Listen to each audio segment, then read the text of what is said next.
হালাল স্বপ্ন পূরণের উদ্দেশ্যে কি উপায়ে দোয়া করলে আল্লাহর নিকট কবুল হওয়ার সম্ভাবনা বেশি থাকে?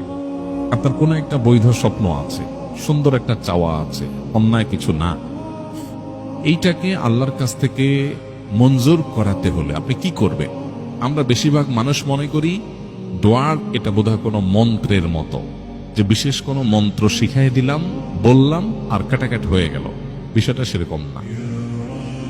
দোয়ার যে কনসেপ্ট, এটা আমরা অনেকে পরিষ্কার না। জিনিসটা কি আসলে? দোয়ার কনসেপ্টটা হলো, আপনার সাথে আমার জানাশোনা আছে, আপনি আমার কাছে একটা জিনিস চাইলেন, কখন চাইবেন, চাইলে আমার মন মেজাজ ভালো থাকবে, এটা আপনি বুঝে বুদ্ধিমত্তার সাথে আপনি তখন চাইলেন। কিভাবে চাইলে আমি খুশি হব আপনি জানেন, সেভাবে চাইলেন, তাহলে সেক্ষেত্রে আপনি জিনিসটা পাওয়ার সম্ভাবনা জোরালো।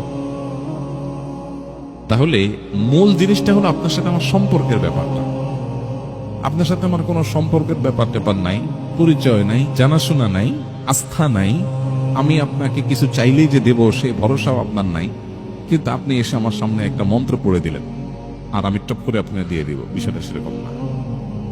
দোয়ার কনসেপ্টটা হলো আল্লাহ সুবহানাহু ওয়া তাআলার কাছে আমরা চাইব, কিন্তু আল্লাহর কাছ থেকে চেয়ে যেন পাই, তার জন্য আল্লাহর সাথে একটা সম্পর্ক আমাদের থাকতে হবে। ঈমানের মাধ্যমে, নেকামলের মাধ্যমে, তাকওয়ার মাধ্যমে যখন একটা সম্পর্ক তৈরি হবে, তখন আল্লাহর কাছে এবার দোয়া কবুলের সময় কখন, কোন ভাষায় দোয়া করলে দোয়া কবুল হয়, দোয়ার জন্য কি পলিসি অবলম্বন করতে রাসূল সাল্লাল্লাহু আলাইহি ওয়াসাল্লাম নির্দেশ করেছেন, শিখিয়ে দিয়েছেন, সেগুলো করা।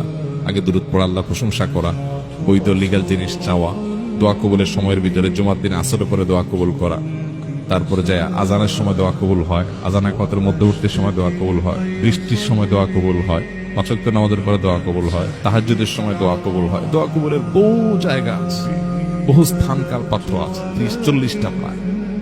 ইনি আমাদের একটা ভিডিও আছে, 30-40টা দোয়া কবুলের জায়গা হাদিসের আলোকে আছে। আপনি সেই জায়গাগুলোতে বিশেষ প্রায়োরিটি দিয়ে, আর এর বাইরেও জেনারেল টাইমে আপনি আল্লাহর কাছে দোয়া করবেন। কিন্তু মূল পুঁজি থাকবে কি? পুঁজি আপনি আল্লাহর সাথে কানেক্টেড, আল্লাহর প্রতি বিশ্বাস আছে। আল্লাহ আপনাকে, আপনি সেটা বলতে পারেন, আল্লাহ আমি আপনার প্রতি বিশ্বাস রাখি, আমি ঈমান এনেছি, আপনি সমস্ত সমস্যার সমাধান দেন, আমার বিশ্বাস আছে আপনিই পারেন।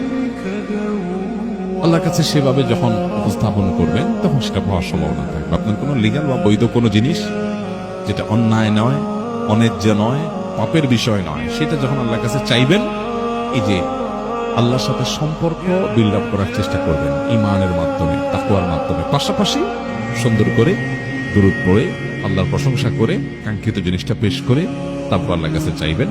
দোয়া কবুলের জায়গা যেগুলো বললাম সেগুলোতে বিশেষ প্রায়োরিটি করলেন, ইনশাআল্লাহ আল্লাহ তাআলা আপনার দোয়া কবুল করবেন। আল্লাহ তাআলা বলেছেন, উদউনি আস্তাজিব লাকুম, তোমরা আমার কাছে দোয়া করো, আমি তোমাদের দোয়া কবুল করব। আল্লাহ ওয়াদা করেছেন। ঈমানদারের দোয়া কখনো বিফলে যায় না। যদি আল্লাহর প্রতি বিশ্বাস থাকে, তাকওয়া থাকে, মিনিমাম সম্পর্ক থাকে আল্লাহর সাথে, তাহলে কি হবে? ঈমান আনসার, এর মাধ্যমে একটা সম্পর্ক আল্লাহর সাথে আপনার হয়ে গেছে। আল্লাহু ওয়ালিয়ুল্লাযিনা আমানু, কানেকশন হয়ে গেছে ঈমান আনার মধ্য দিয়ে। তাহলে আপনি আল্লাহর কাছে যদি কিছু চান, আর কিছু না হোক, যেটা চাইছেন সেটা যদি নাও পান, হতে পারে আল্লাহ তাআলা, কখনো কোনো হাদিসে আমরা জানি মানুষ দোয়া করে আল্লাহর কাছে চায় একটা, আল্লাহ দেয় আরেকটা, যেটা তার আরো বেশি দরকারি। সে জানে না যে এখন সে মোবাইল চাচ্ছে আল্লাহর কাছে, অথচ তার এই মুহূর্তে একটা বিপদ আসতেছে, ওইটা থেকে মুক্তি দরকার। তখন আল্লাহ তাআলা ওইটা তাকে দান করেন, এটা দেন না, আরো গুরুত্বপূর্ণটা দেন। আমরা তো মনে করি দোয়া কবুল হয়নি, দোয়া কবুল হয়েছে, আমি টেরও পাইনি। আবার এমন হতে পারে যে আল্লাহর কাছে আমি দোয়া করেছি, আমার তার বিনিময়ে দুনিয়াতে কিচ্ছু দেন নাই, আল্লাহ ওইটাকে রিজার্ভ রেখে দিয়েছেন, কিয়ামতের দিন আল্লাহ তাআলা আমাকে একটা কিছু দিলেন, বিনিময় দিলেন, ওই দোয়ার বিনিময়। বিভিন্ন হাদিস থেকে আমরা জানি যে এরকম বিনিময় দেখার পর মানুষ আফসোস করবে, ইস, দুনিয়াতে কোনো দোয়া কবুল না হয়ে আখিরাতে সব পাইতাম, ভালো হইতো।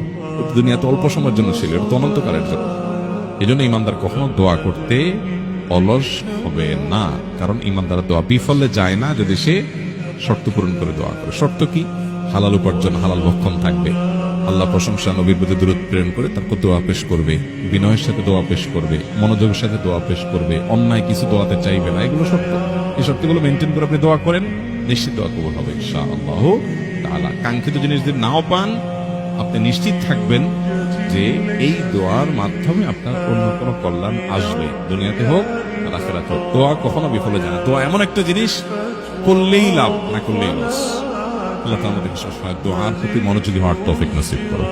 জাযাকুমুল্লাহ খাইর। সুবহানাল্লাহি ওয়া বিহামদিহি, সুবহানাকাল্লাহুম্মা